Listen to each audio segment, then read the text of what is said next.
So I'm sure people, just because it's the Lakers, were very exposed to Austin Reaves last year. But I also think Yeah. that a lot of the talk with him can be dismissed because it's, oh, he plays for the Lakers. If he was on the Hornets, would we be talking about him in this vein? Probably a fair question. What impressed you the most, though, about his development last season? I felt a lot better with the ball in his hands than obviously as a rookie, and that's not really like groundbreaking analysis. That a second year player, I felt better about him with the ball in his hands, but as a rookie, it was like okay, that he can be a rotation guy. And then last year I said, oh no, he can be he can be a lead initiator. And look, he's never. I'm not anticipating Austin converting and just being a straight playmaking point guard or anything like that. But he at least showed the ability to create, not just for himself, but for others. He's a willing guy. Whether that's willing to make find the open guy, willing to get back and get into the passing lane, willing to take get back and take a charge or whatever the case may be. This is a stat I pulled up just for you Okay, before this podcast. Austin Reaves, there were, let's frame it this way, 190 players last year finished got it. at least 200 drives. 190 players. Here is the list of every single one of those players who shot 60% on those drives while also having an assist rate of at least 10. So that's Okay, this isn't really cherry pick. 200's high volume. We're yeah. talking 60% shooting, a 10 assist rate. There's Austin Reaves. There's Nikola Jokic. There's Domas Sabonis. There's Luka Doncic. That is literally it. Pretty damn And good company.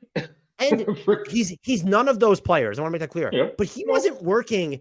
Like the Lakers did not have pristine spacing last year. Like, this No. is someone who's shooting 60% on drives, causing chaos enough to set other people up where they're half court spacing or even in transition. It was kind of funky.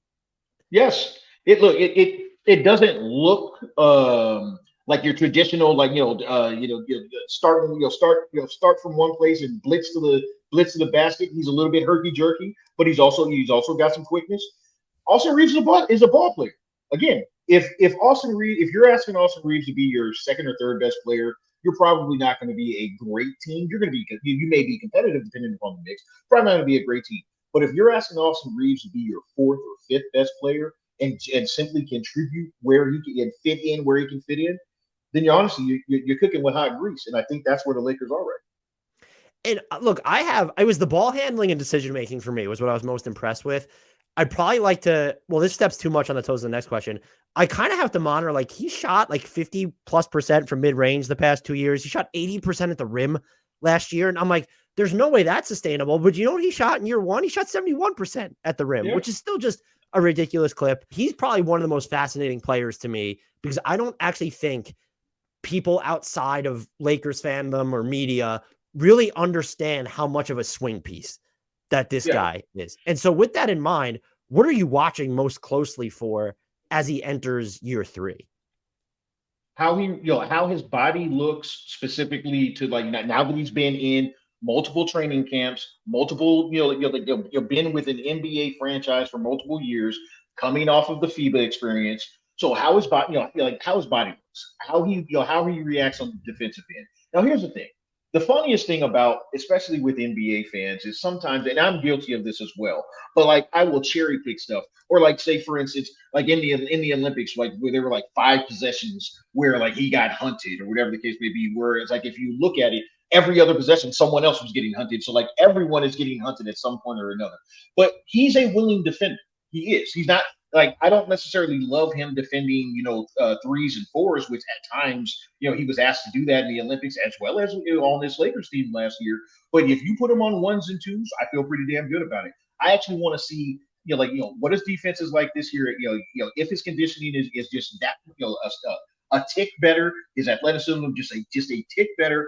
And honestly, how he reacts to being pressured with the ball, because again, first year it was shaky, so and understandably shaky, as a rookie. Last year there were some spots where I was like, but honestly, as one of the things I like most about him is he's not going to be one of those guys that hangs his head. He's like, all right, bring it, let's go. You got me a couple times, let's go.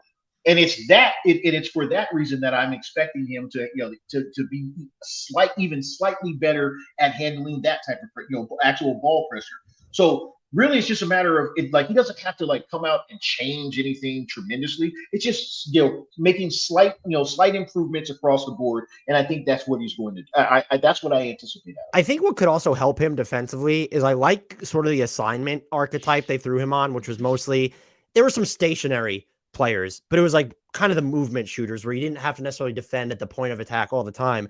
Now that you have Gabe Vincent, if he's hitting enough of his threes, and if as long as you can steal minutes, however long you need with Jared Vanderbilt on the court, there are guys that I don't know how insulated he needs to be, but you can insulate him against having to defend either too far up or just like in terms of size or too far up the, let's say the talent pecking order to where I don't want him defending necessarily Damian Lillard or bad example, who might not be in the Western Conference anymore. I don't want him defending Steph Curry like those weren't the assignments he was typically tackling. So, but I would be with you that I'm very interested to see the step forward defensively. And I think the other thing for me, and this is, I'm only going here because you already outlaid the defensive part of it. I want to see if the 3-point volume can be nudged up a bit, because I think that would be huge for the Lakers. He's clearly comfortable getting off those in-between shots, but you look at him, the role he's going to play, a lot of 2 and 3, 4 attempts per 36 minutes it's too low. Like I think it needs to come up to, and look, especially if he's going to shoot 39% on them, you'd like to see that come up to like probably double, like per minute, like to 7 or 8. And I don't know how much of a difference that makes, but I think it could make not just looking at, how much is he going to average? How good is he? But if he's taking more threes and defenses are guarding him because he's taking more threes, that opens stuff for everybody else. So here's one for you. I need that to happen because I don't need the bigs out there shooting them. Okay. I recognize that Christian. You don't like the Jared Vanderbilt corner threes? What's wrong with those? All right. So here's the deal.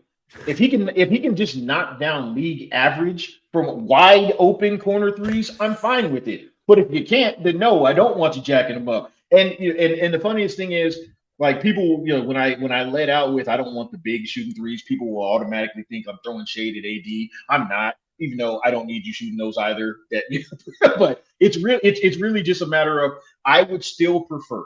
And I recognize it's an outside in game, in a lot of cases these days, but I would still prefer a little bit of variance. So if you can knock them down, take them. Austin Reaves, get that up to at least 6 or 7. Take them. Gabe Vincent, if this is a good year, take them. And guys and Taurean Prince, take them. But if you're giving me 30%, I don't need that. I do not need AD shooting 4 threes a game at 30%.